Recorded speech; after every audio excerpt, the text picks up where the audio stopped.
ভাই আজকে ছিল আমাদের আরবি পরীক্ষা। আরে আরবি পরীক্ষা যে আমাদের সবার একসাথে এত বাজে হবে তা আমরা কখনো আশাও করি। সকাল সকাল ঘুম থেকে উঠে কোড়ামড়ি দিয়ে আমি আমার বোটাকে খুঁজতে শুরু করি। বউ কই কিরে ভাই, কালকে রাতে তো আমার পাশে বউকে রেখে ঘুমাইছিল। আর তারপর জানতে পারলাম আমি তো এখনো বিয়ে করি না, তো বউ কই থেকে আসবে?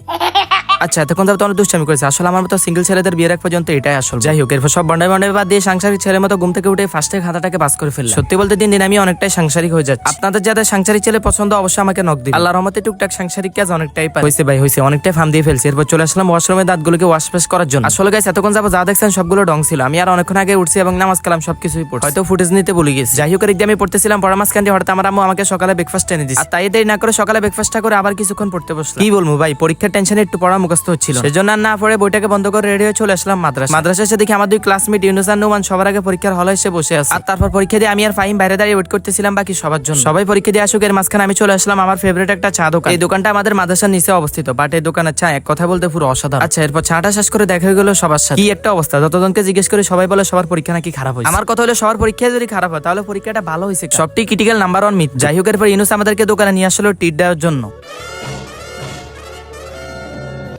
সত্যি বলতে এতটা অবাক হওয়ার কিছু নেই। কালকে থেকে সূর্য পূর্ব দিকে না উঠে পশ্চিম দিকে উঠ। ফার্স্টে তো আমি কেঁদে দিছিলাম, কারণ জীবনের প্রথম ইনুস আমাকে অন্তত 10টা টাকা তো খাওয়াই। দোয়া করি হয়েছিল আল্লাহ তোর সুন্দরী একটা বউ দেখ, আমিন। এরপর চলে আসলাম নিচে, আর দেখা গেল আকরামের সাথে। আকরামকে জিজ্ঞেস করছি মামা তোর পরীক্ষাটা কেমন হয়েছে। আর তারপর মামা যা বললো তা আপনাদেরকে শোনানোর মতো অবস্থা আমি নেই।